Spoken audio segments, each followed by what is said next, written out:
வணக்கம். தந்தியின் பாட்காஸ்ட் செய்திகளை வாசிப்பது மார்ஷல். முதலில் தலைப்புச் செய்திகள். விக்கிரவாண்டி இடைத்தேர்தல் வாக்கு எண்ணிக்கை இன்று காலை துவக்கம். 20 சுற்றுகளாக வாக்கு எண்ணிக்கை நடைபெறவுள்ள நிலையில் பலத்த பாதுகாப்பு ஏற்பாடு. ஜூன் 25ஆம் தேதியை அரசியல் சாசன படுகொலை தினமாக அறிவித்தது மத்திய அரசு. இந்திய வரலாற்றின் இருண்ட கட்டத்தில் பாதிக்கப்பட்ட ஒவ்வொரு நபருக்கும் அஞ்சலி செலுத்தும் நாள் என பிரதமர் கருத்து. கள்ளச்சாராயத்தை முற்றிலும் ஒழிக்கும் வகையில் கடுமையான தண்டனைகளை விதிப்பதற்கான மதுவிலக்கு திருத்த சட்ட மசோதா ஒப்புதல் வழங்கினார் தமிழக ஆளுநர் ரவி. காவிரியில் இருந்து தமிழகத்திற்கு கிடைக்க வேண்டிய நீரை பெற்றுத்தர உரிய நடவடிக்கை எடுக்க வேண்டும். தமிழக முதலமைச்சர் ஸ்டாலினுக்கு எதிர்க்கட்சித் தலைவர் எடப்பாடி பழனிசாமி வலியுறுத்தல். சினிமாவால் ஊழல் ஒழியாது, மக்கள் மாற்றத்தால்தான் ஊழலை ஒழிக்க முடியும் என்றும் நாம் தமிழர் ஒருங்கிணைப்பாளர் சீமான் திட்டவட்டம். தமிழகத்தின் பல்வேறு பகுதிகளில் சூறை காற்றுடன் கனமழை. வெயில் வாட்டி வதைத்த நிலையில் மழையால் மக்கள் மகிழ்ச்சி. நேபாள நாடாளுமன்றத்தில் நடைபெற்ற நம்பிக்கை வாக்கெடுப்பில் பிரதமர் புஷ்ப கமலுக்கு 63 எம்பிக்கள் மட்டுமே ஆதரவு. நம்பிக்கை வாக்கெடுப்பில் தோல்வியடைந்ததைத் தொடர்ந்து குடியரசுத் தலைவரிடம் ராஜினாமா கடிதத்தை அளிக்கிறார் புஷ்ப கமல். வெஸ்ட் இண்டீஸுக்கு எதிரான முதல் டெஸ்ட் போட்டியில் இன்னிங்ஸ் மற்றும் 114 ரன்கள் வித்தியாசத்தில் இங்கிலாந்து வெற்றி. 3 போட்டிகள் கொண்ட தொடரில் 1-0 என இங்கிலாந்து முன்னிலை. சர்வதேச கிரிக்கெட்டில் இருந்து கண்ணீருடன் விடைபெற்றார் ஆண்டர்சன். இருநாட்டு வீரர்கள், ரசிகர்கள் பிரியாவிடை. இனி விரிவான செய்திகள். ஜூன் 25ஆம் தேதி அரசியல் சாசன படுகொலை தினமாக அறிவித்துள்ள மத்திய அரசு, அன்றைய தினம் எமர்ஜென்சி காலத்தில் யாரெல்லாம் பாதிக்கப்பட்டார்களோ, எமர்ஜென்சிக்கு எதிராக போராடினார்களோ அவர்கள் அனைவருக்கும் அஞ்சலி செலுத்தப்படும் என தெரிவித்துள்ளது. இது தொடர்பாக மத்திய உள்துறை அமைச்சர் அமித்ஷா வெளியிட்டுள்ள முக்கிய அறிவிப்பில், சர்வாதிகார அரசின் எண்ணற்ற சித்திரவதைகளையும் அடக்குமுறைகளையும் எதிர்கொண்டு ஜனநாயகத்தை மீட்டெடுக்க போராடிய கோடிக்கணக்கான மக்களின் போராட்டத்தை கௌரவிப்பதே பிரதமர் மோடி தலைமையில் மத்திய அரசு எடுத்த இந்த முடிவின் நோக்கம் என தெரிவித்துள்ளார். இதுகுறித்து கருத்து பதிவிட்டுள்ள பிரதமர் மோடி, காங்கிரசால் கட்டவிழ்க்கப்பட்ட இந்திய வரலாற்றின் இருண்ட கட்டத்தில் பாதிக்கப்பட்ட ஒவ்வொரு நபருக்கும் அஞ்சலி செலுத்தும் நாள் இது என்று குறிப்பிட்டுள்ளார். கள்ளச்சாராயத்தை ஒழிக்கும் வகையில் தமிழக அரசு தாக்கல் செய்த மதுவிலக்கு திருத்த சட்ட மசோதாவிற்கு ஆளுநர் ரவி ஒப்புதல் அளித்துள்ளார். கள்ளக்குறிச்சி விஷச்சாராய சம்பவத்தை தொடர்ந்து கள்ளச்சாராயத்தை ஒழிக்கும் வகையில் ஜூன் 29ஆம் தேதி புதிய சட்டத்திருத்த மசோதாவை தமிழக அரசு சட்டசபையில் தாக்கல் செய்தது. அதன்படி கள்ளச்சாராயம் தயாரிப்பது, விற்பனை செய்பவர்களுக்கு ஆயுள் வரை கடுங்காவல் சிறை தண்டனையோடு 10 லட்சம் ரூபாய் வரை அபராதத் தொகை விதிக்கும் வகையில் சட்டத்திருத்தம் தாக்கல் செய்யப்பட்டு ஆளுநர் ரவியின் ஒப்புதலுக்கு அனுப்பப்பட்டது. இந்நிலையில் தமிழக அரசின் மதுவிலக்கு திருத்த சட்ட மசோதாவிற்கு ஆளுநர் ரவி ஒப்புதல் அளித்துள்ளார். காவிரியில் இருந்து தமிழகத்திற்கு கிடைக்க வேண்டிய நீரை பெற்றுத்தர உரிய நடவடிக்கை எடுக்க வேண்டும் என தமிழக முதலமைச்சர் ஸ்டாலினை எடப்பாடி பழனிசாமி வலியுறுத்தியுள்ளார்.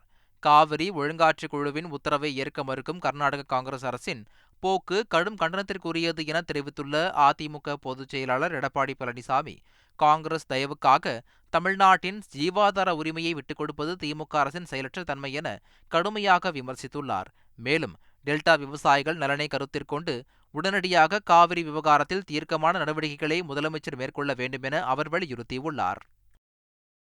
காவிரி நீர் ஒழுங்குமுறை குழு ஆணைப்படி தமிழ்நாட்டிற்கு தண்ணீர் திறக்க கர்நாடக துணை முதல்வர் சிவக்குமார் மறுப்பது அநீதி என கண்டனம் தெரிவித்து பாமக தலைவர் அன்புமணி ராமதாஸ் அறிக்கை வெளியிட்டுள்ளார்.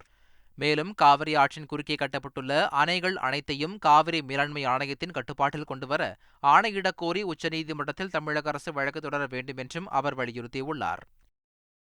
இஸ்லாமிய காவலர் தாடி வளர்க்க தடையில்லை என உயர்நீதிமன்ற மதுரை கிளை உத்தரவிட்டுள்ளது.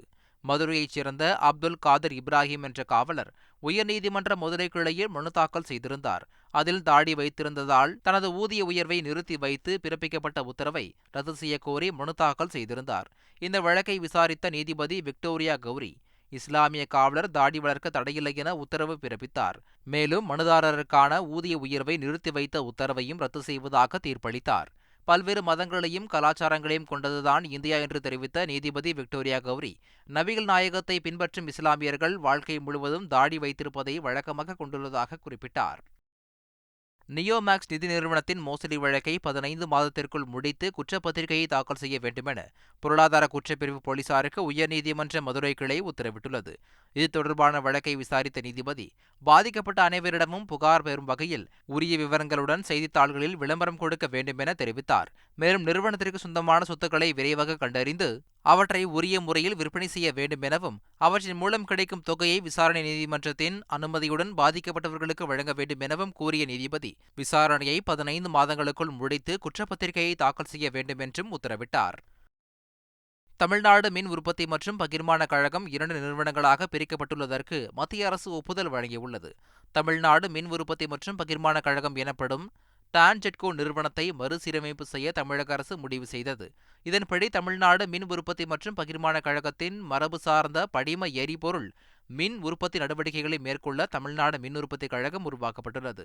அதேபோல் தமிழ்நாடு மின் உற்பத்தி மற்றும் பகிர்மான கழகத்தின் இதர பிரிவுகள் மற்றும் தமிழ்நாடு எரிசக்தி முகமையை இணைத்து புதிதாக தமிழ்நாடு பசுமை எரிசக்தி கழகமும் உருவாக்கப்பட்டுள்ளது. இந்நிலையில் பிரிக்கப்பட்ட நிறுவனங்களுக்கு தற்போது மத்திய அரசு ஒப்புதல் அளித்துள்ளது. மேலும் மின் விநியோகத்தை மட்டும் கவனிக்கும் வகையில் தமிழ்நாடு மின் உற்பத்தி மற்றும் பகிர்மான கழக நிறுவனம் தமிழ்நாடு மின் பகிர்மான கழகம் என பெயர் மாற்றம் செய்யப்பட்டுள்ளது. தூத்துக்குடியில் புதிதாக அமையவுள்ள வின்ஃபாஸ்ட் மின்சார வாகன உற்பத்தி தொழிற்சாலைக்கு தமிழக அரசின் சுற்றுச்சூழல் அனுமதி வழங்கப்பட்டுள்ளது. சென்னையில் நடைபெற்ற உலக முதலீட்டாளர்கள் மாநாட்டின் போது தூத்துக்குடியில் 16,000 கோடி ரூபாய் முதலீட்டில் மின்வாகன தயாரிப்பு தொழிற்சாலையை தொடங்க வின்ஃபாஸ்ட் என்ற நிறுவனம் ஒப்பந்தம் செய்தது. இதன்படி தூத்துக்குடி சில்லானத்தம் சிப்காட் பகுதியில் அந்த நிறுவனத்திற்காக 408 ஏக்கர் நிலம் ஒதுக்கீடு செய்யப்பட்டது. இந்நிலையில் இந்த நிறுவனத்தின் கட்டுமான பணிகளுக்கு தமிழ்நாடு சுற்றுச்சூழல் தாக்க மதிப்பீட்டு ஆணையம் சுற்றுச்சூழல் அனுமதியை வழங்கியுள்ளது. சேலம் மாநகரில் தடை செய்யப்பட்ட பொருட்களை விற்பனை செய்தால் கடும் நடவடிக்கை பாயும் என்று புதிதாக பொறுப்பேற்றுள்ள காவல் ஆணையாளர் பிரவீன்குமார் அபினபு எச்சரித்துள்ளார். சேலம் மாநகர காவல்துறையின் புதிய ஆணையாளராக பிரவீன்குமார் அபினபு பொறுப்பேற்றுக் கொண்டார். பின்னர் செய்தியாளர்களை சந்தித்த பிரவீன்குமார் அபினபு, சேலம் மாநகரில் சட்டம் ஒழுங்கை பாதுகாக்க நடவடிக்கைகள் தீவிரப்படுத்தப்படும் என்றார்.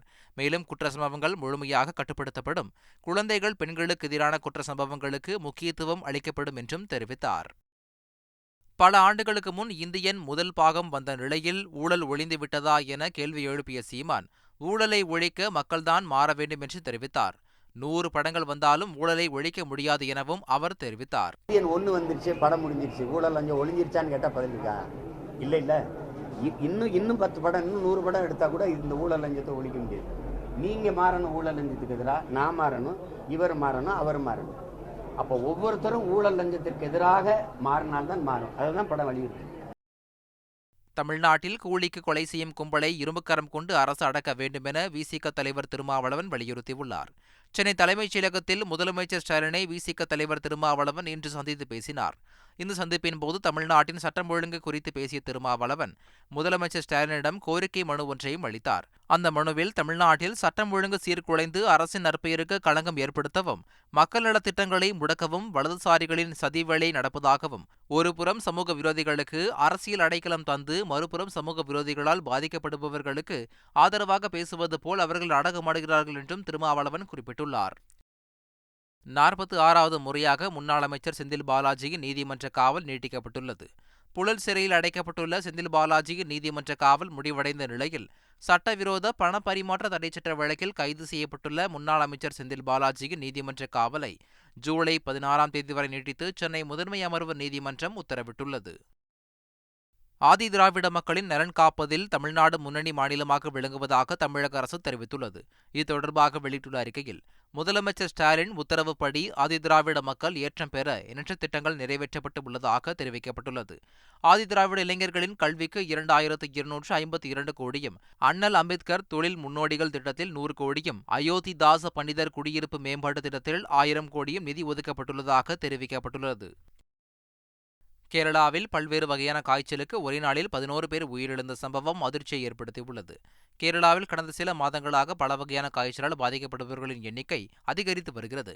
குறிப்பாக டெங்கு, எலிக்காய்ச்சல், காலரா, பன்றிக் காய்ச்சல் உள்ளிட்ட பல்வேறு வகை காய்ச்சலுக்கு சிகிச்சை பெறுபவர்களின் எண்ணிக்கை அதிகரித்துள்ளது. இந்நிலையில் வெள்ளிக்கிழமை ஒரே நாளில் காய்ச்சலுக்கு சிகிச்சை பெற்று வந்த 11 பேர் உயிரிழந்தனர். மாநிலம் முழுவதும் உள்ள அரசு மருத்துவமனைகளில் 12,200 பேர் காய்ச்சலுக்கு சிகிச்சை பெற்றுள்ளனர். அவர்களில் 4 பேருக்கு எலிக்காய்ச்சலும் 173 பேருக்கு டெங்கு காய்ச்சலும் 4 பேருக்கு காலராவும் இருப்பது கண்டறியப்பட்டுள்ளது. 44 பேருக்கு பன்றிக் காய்ச்சல் பாதிப்பு இருப்பது கண்டறியப்பட்டது. நேபாள நாடாளுமன்றத்தில் நடைபெற்ற நம்பிக்கை வாக்கெடுப்பில் பிரதமர் புஷ்ப கமல் என்கிற பிரசந்தா தோல்வியடைந்துள்ளார். நேபாளத்தில் கடந்த 2022ஆம் ஆண்டு நவம்பர் மாதம் சிபிஎன் மாவோயிஸ்ட் கட்சியின் தலைவர் புஷ்ப கமல் தகல் என்கிற பிரசந்தா 4 கட்சிகளுடன் கூட்டணி அமைத்து ஆட்சி அமைத்தார். அப்போது அவருடன் கூட்டணி அமைத்திருந்த முன்னாள் பிரதமர் KP சர்மா ஒலியின் நேபாள கம்யூனிஸ்ட் கட்சி ஆதரவை திரும்பப் பெற்றது. இதனால் கூட்டணி மாற்றத்தால் 4 முறை நம்பிக்கை வாக்கெடுப்பில் பிரசந்தா வெற்றி பெற்றிருந்தார். இந்நிலையில் 5வது முறையாக நடந்த நம்பிக்கை வாக்கெடுப்பின் போது 63 எம்பிக்கள் மட்டுமே ஆதரவாக வாக்களித்ததால் பிரதமர் பிரசந்தா தோல்வியடைந்தார். மொத்தமுள்ள 258 உறுப்பினர்களில் 194 பேர் எதிராக வாக்களித்துள்ளனர். நேபாள காங்கிரஸ் சார்பில் அமையவுள்ள புதிய கூட்டணி அரசில் KP சர்மா ஒலி பிரதமராக பொறுப்பேற்பார் என தகவல் தெரிவிக்கப்பட்டுள்ளது. செஸ் விளையாட்டில் மிக இளம் வயதிலேயே உமன் கேண்டிடேட் மாஸ்டர் பட்டத்தை வென்ற அரியலூர் மாவட்டத்தைச் சேர்ந்த சிறுமி சர்வானிகாவை இளைஞர் நலன் மற்றும் விளையாட்டு மேம்பாட்டுத்துறை அமைச்சர் உதயநிதி ஸ்டாலின் நேரில் வாழ்த்தினார். இது தொடர்பாக தனது சமூக வலைதள பக்கத்தில் பதிவிட்டுள்ள அவர், உலகளாவிய போட்டிகளில் தடம் பதித்து தமிழ்நாட்டிற்கும் இந்தியாவிற்கும் தங்கை சர்வானிகா தொடர்ந்து பெருமை சேர்த்து வருவதில் மகிழ்ச்சி கொள்வதாகவும் தங்கை சர்வானிகாவின் வெற்றி பயணம் தொடர வாழ்த்துவதாகவும் குறிப்பிட்டுள்ளார். தமிழ்நாடு பிரீமியர் லீக் போட்டியில் திருப்பூர் அணியின் புதிய கேப்டனாக சாய் கிஷோர் நியமிக்கப்பட்டுள்ளார். பழைய கேப்டன் விஜய் சங்கருக்கு தோள்பட்டையில் ஏற்பட்ட காயம் காரணமாக இந்த முடிவு எடுக்கப்பட்டுள்ளது. இதுகுறித்து செய்தியாளர் சந்திப்பின் போது தோல்விகளுக்கு பிறகும் திருப்பூர் அணி சிறப்பாக செயல்பட்டு வருகிறது என கிரிக்கெட் வீரர் நடராஜன் தெரிவித்தார். வெஸ்ட் இண்டீஸுக்கு எதிரான முதல் டெஸ்ட் போட்டியில் இங்கிலாந்து இன்னிங்ஸ் வெற்றி பெற்றது. லண்டன் லார்ட்ஸ் மைதானத்தில் நடைபெற்ற போட்டியில் முதல் இன்னிங்ஸில் வெஸ்ட் இண்டீஸ் 121 ரன்களும் இங்கிலாந்து 371 ரன்களும் எடுத்தன. தொடர்ந்து இரண்டாவது இன்னிங்ஸில் பேட் செய்த வெஸ்ட் இண்டீஸ் அணி 136 ரன்களுக்கு ஆட்டமிழந்தது. இதன் மூலம் இங்கிலாந்து இன்னிங்ஸ் மற்றும் 114 ரன்கள் வித்தியாசத்தில் அபார வெற்றி பெற்றது. இதன் மூலம் 3 டெஸ்ட் போட்டிகள் கொண்ட தொடரில் 1-0 என இங்கிலாந்து முன்னிலை பெற்றுள்ளது. சர்வதேச கிரிக்கெட் போட்டிகளில் இருந்து இங்கிலாந்து ஜாம்பவான் ஜேம்ஸ் ஆண்டர்சன் ஓய்வு பெற்றுள்ளார். வெஸ்ட் இண்டீஸுக்கு எதிரான லார்ட்ஸ் டெஸ்ட் போட்டியே தனது கடைசி சர்வதேச போட்டி என இங்கிலாந்து வீரர் ஜேம்ஸ் ஆண்டர்சன் முன்னதாக அறிவிப்பு வெளியிட்டார். முதல் டெஸ்ட் போட்டியில் இங்கிலாந்து வெற்றி பெற்ற நிலையில் ஆண்டர்சன் தனது கடைசி டெஸ்ட் போட்டியில் மொத்தம் 4 விக்கெட்டுகளை வீழ்த்தினார். இதையடுத்து சர்வதேச கிரிக்கெட் போட்டிகளில் இருந்து இங்கிலாந்து வீரர் ஆண்டர்சன் ஓய்வு பெற்றுள்ளார். இதுவரை 188 டெஸ்ட் போட்டிகளில் விளையாடியுள்ள ஆண்டர்சன் 704 விக்கெட்டுகளை வீழ்த்திய நிலையில் அதிக விக்கெட்டுகள் வீழ்த்தியவர்கள் பட்டியலில் 3வது இடத்தில் உள்ளார். போட்டி முடிந்த பின் இரு நாட்டு வீரர்கள், ரசிகர்கள் அனைவரும் ஆண்டர்சனுக்கு மைதானத்தில் பிரியாவிடை அளித்தனர். தமிழகத்தின் பல்வேறு பகுதிகளில் சூறைக்காற்றுடன் கனமழை பெய்தது. சென்னை, செங்கல்பட்டு, காஞ்சிபுரம் உள்ளிட்ட பகுதிகளில் 1 மணி நேரத்திற்கு மேல் கனமழை பெய்தது. அதேபோல் தென் தமிழகத்தின் கடலோர மாவட்டங்களிலும் பரவலாக மழை பெய்ததால் குளிர்ந்த சூழல் நிலவியது. இதனால் விவசாயிகளும் பொதுமக்களும் மகிழ்ச்சியடைந்தனர். இந்த நிலையில் வளிமண்டல மேலடுக்கு சுழற்சி காரணமாக தமிழகம் மற்றும் புதுவையின் ஒரு சில இடங்களில் மழை பெய்யும் என சென்னை வானிலை ஆய்வு மையம் தெரிவித்துள்ளது. மீண்டும் தலைப்புச் செய்திகள். விக்கிரவாண்டி இடைத்தேர்தல் வாக்கு எண்ணிக்கை இன்று காலை துவக்கம். 20 சுற்றுகளாக வாக்கு எண்ணிக்கை நடைபெறவுள்ள நிலையில் பலத்த பாதுகாப்பு ஏற்பாடு. ஜூன் 25ஆம் தேதியை அரசியல் சாசன படுகொலை தினமாக அறிவித்தது மத்திய அரசு. இந்திய வரலாற்றின் இருண்ட கட்டத்தில் பாதிக்கப்பட்ட ஒவ்வொரு நபருக்கும் அஞ்சலி செலுத்தும் நாள் என பிரதமர் கருத்து. கள்ளச்சாராயத்தை முற்றிலும் ஒழிக்கும் வகையில் கடுமையான தண்டனைகளை விதிப்பதற்கான மதுவிலக்கு திருத்த சட்ட மசோதா ஒப்புதல் வழங்கினார் தமிழக ஆளுநர் RN ரவி. காவிரியில் இருந்து தமிழகத்திற்கு கிடைக்க வேண்டிய நீரை பெற்றுத்தர உரிய நடவடிக்கை எடுக்க வேண்டும். தமிழக முதலமைச்சர் ஸ்டாலினுக்கு எதிர்க்கட்சித் தலைவர் எடப்பாடி பழனிசாமி வலியுறுத்தல். சினிமாவால் ஊழல் ஒழியாது, மக்கள் மாற்றத்தால்தான் ஊழலை ஒழிக்க முடியும் என்றும் நாம் தமிழர் ஒருங்கிணைப்பாளர் சீமான் திட்டவட்டம். தமிழகத்தின் பல்வேறு பகுதிகளில் சூறை காற்றுடன் கனமழை. வெயில் வாட்டி வதைத்த நிலையில் மழையால் மக்கள் மகிழ்ச்சி. நேபாள நாடாளுமன்றத்தில் நடைபெற்ற நம்பிக்கை வாக்கெடுப்பில் பிரதமர் புஷ்ப கமலுக்கு 63 எம்பிக்கள் மட்டுமே ஆதரவு. நம்பிக்கை வாக்கெடுப்பில் தோல்வியடைந்ததைத் தொடர்ந்து குடியரசுத் தலைவரிடம் ராஜினாமா கடிதத்தை அளிக்கிறார் புஷ்ப கமல். வெஸ்ட் இண்டீஸுக்கு எதிரான முதல் டெஸ்ட் போட்டியில் இன்னிங்ஸ் மற்றும் 114 ரன்கள் வித்தியாசத்தில் இங்கிலாந்து வெற்றி. 3 போட்டிகள் கொண்ட தொடரில் 1-0 என இங்கிலாந்து முன்னிலை. சர்வதேச கிரிக்கெட்டில் இருந்து கண்ணீருடன் விடைபெற்றார் ஆண்டர்சன். இரு நாட்டு வீரர்கள், ரசிகர்கள் பிரியாவிடை. இத்துடன் பாட்காஸ்ட் செய்திகள் நிறைவு பெறுகின்றன. வணக்கம்.